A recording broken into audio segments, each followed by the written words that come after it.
Okay, there isn't going to be a lot of new stuff here. We're building a bit on what we did with the OC, getting it in your comp book, so you've got it for notes. And we're also looking at a few patterns that should emerge. So keep your eye out for patterns that you can find. You're always looking for, with y equals mx plus b. When b changes, what happens to the function? When m changes, what happens to the function? You're looking for the same thing with these functions. Quick review, exponential function. It is a function in the form of y equals a times b to the power of x. And remember, a cannot be 0 because then it's all worthless. Oh, there's also some other things. Actually, let me back up here. Some things that I am missing here. Okay, we also have a couple of other things. B has to be greater than 0, right? Because again, it becomes a pretty worthless function.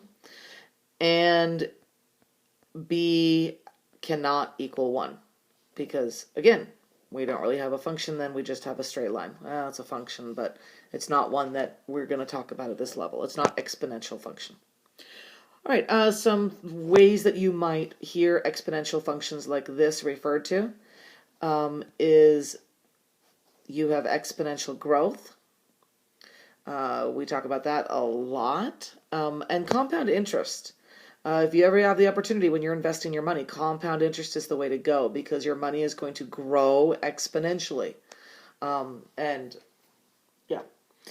that's the way to get rich. All right. So first we're going to write a rule for this function. So here we have a bunch of ordered pairs. You did this for homework, so this should be very quick review.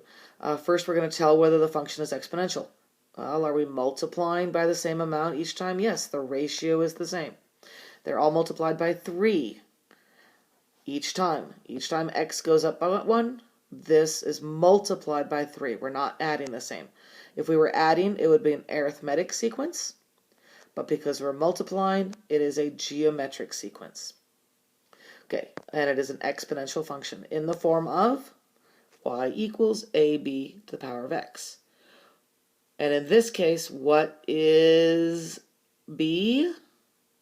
It's 3. It's what we're multiplying by, right? Okay, now we're going to find the value of a by finding the value of y when x is 0. I made you kind of work it out, but there's a really easy way when you look at this graph. When x is 0, y is 2. Well, actually, we should talk about this because this is what I made you do. When x is 0, y equals ab to the power of 0. Well, b to the power of 0 is going to be 1, right? So that's a times 1. So that gives us a. So when x is 0, y is equal to a. That's all that's left. So the value of y when x here was 0 was 2.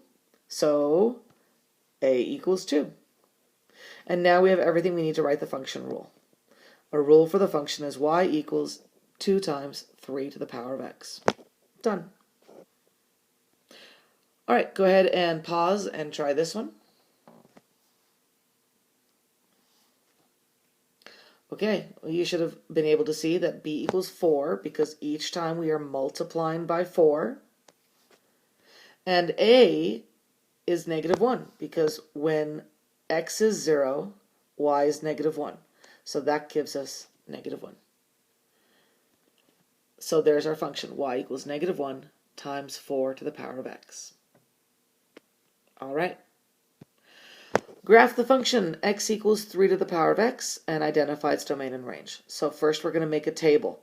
It's not giving us a domain. We're just picking some values. Here we go. Here's the values we're picking. The domain in this case, because it didn't give us a domain, is all real numbers. All right, we're going to plug in negative 2. So 3 to the power of negative 2 is going to be 1 over 3 squared. So that's going to give us 1/9. And when we do the work for the rest, we'll end up with 1/3, 1, 3, and 9. You can kind of see a little bit of a pattern emerging here, right? Okay, we're going to plot the points as carefully as we can on this little tiny paper that Miss Decker gave us. And we're going to draw a smooth curve through the points. It's a curve, right? Just like you can't turn parabolas into V's, you can't turn this into a line. Woo! Okay, Practice, you'll get better. Okay, from either the table or the graph, we can see that the range is what? Well, what kind of numbers are we going to get? Are we ever going to get a negative number? No. In fact, we're not even going to get 0. So the range is all positive real numbers. Okay. Example 3, we're going to graph again, and we're going to compare. We're going to look for how the graphs transform, how they translate or transform. Okay, so we're going to graph y equals 2 times 3 to the power of x. And we're going to compare that with what we just did of y equals 3 to the power of x. So here's our values for y equals 3 to the power of x. And now if we add an a of 2 in there, what do we get? We just multiply each thing by 2. And then let's graph those. Let's graph y equals 3 to the power of x. There we go. And let's graph y equals 2 times 3 to the power of x. There we go. Okay, what happened? Well, a is a couple things in exponential functions.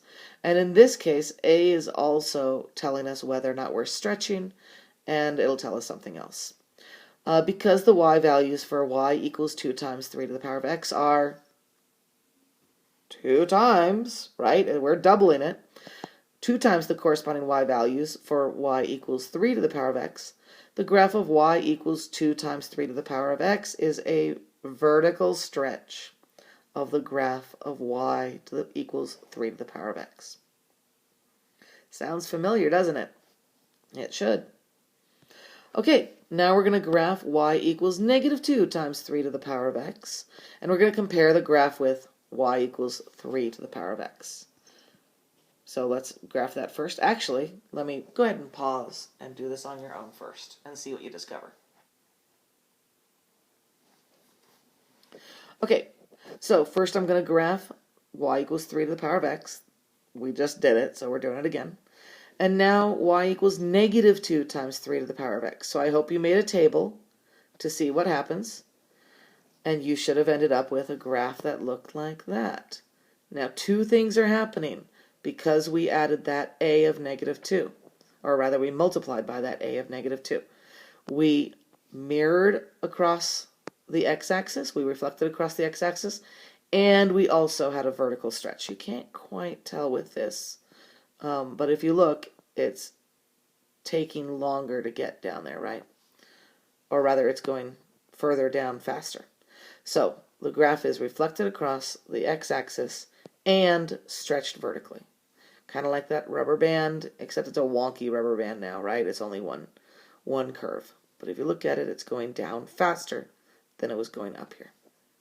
If it helps, you might want to graph y equals 2 times 3 to the power of x and y equals negative 3 to the power of x and see those different graphs. All right, exponential decay. It's a quantity that decreases by the same percent over equal time periods. Like the ball bouncing, right? That was exponential decay. Some ways that you might see this. Remember we're typically focusing with y equals a times b to the power of x. Well, when you're dealing with decay, remember b is greater than 0. It's a positive number, but it's also less than 1. It's a fraction. Less than 1. And a, of course, has to be greater than 0 for it to be an exponential decay when we're talking about these things. All right, so we're going to graph the function y equals 1/3 to the power of x and identify its domain and range.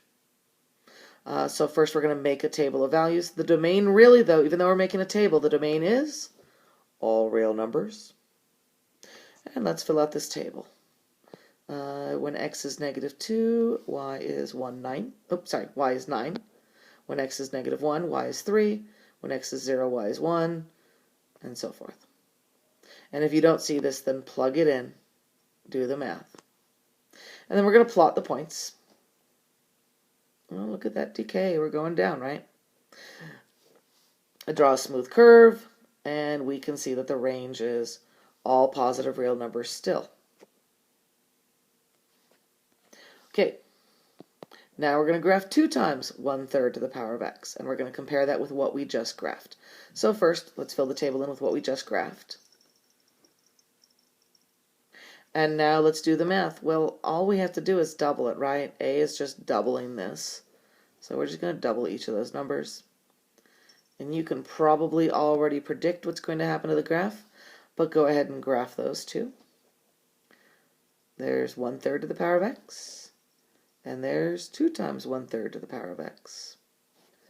Because the y values for y equals 2 times 1/3 to the power of x are 2 times the corresponding y values for y equals 1/3 to the power of x, the graph of y equals 2 times 1/3 to the power of x is a vertical stretch of the graph of y equals 1/3 to the power of x.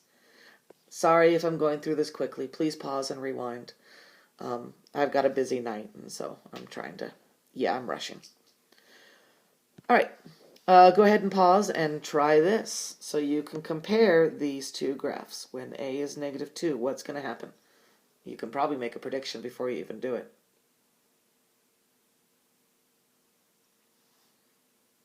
All right, so there's 1/3 to the power of x. There's -2 times 1/3 to the power of x. What are the two things that happened? It reflected across the x-axis and it stretched vertically. Vertical stretch and reflected across the x-axis. Boom. Okay, one more thing to do.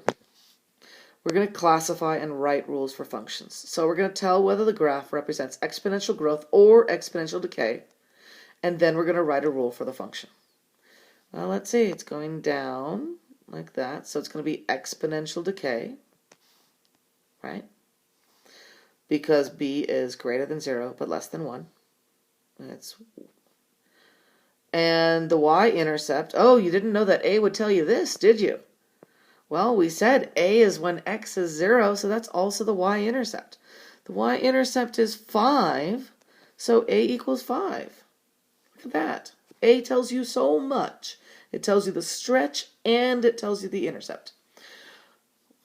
Look how excited I'm getting about this. How sad is that? Okay, find the value of b by using the point 1, 1. So we were given that point in the graph, so we're just going to plug that in. And we figured out that a is 5 because that's our intercept, right? So now with that information, we can plug it into our basic function, y equals a times b to the power of x. That means y1 must equal 5 times b to the power of 1, right? There's our b, there's our output and our input from that point that it gave us.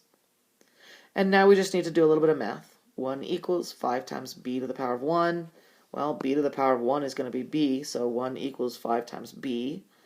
So 1/5 must be b. And then in decimal form, b equals 0.2.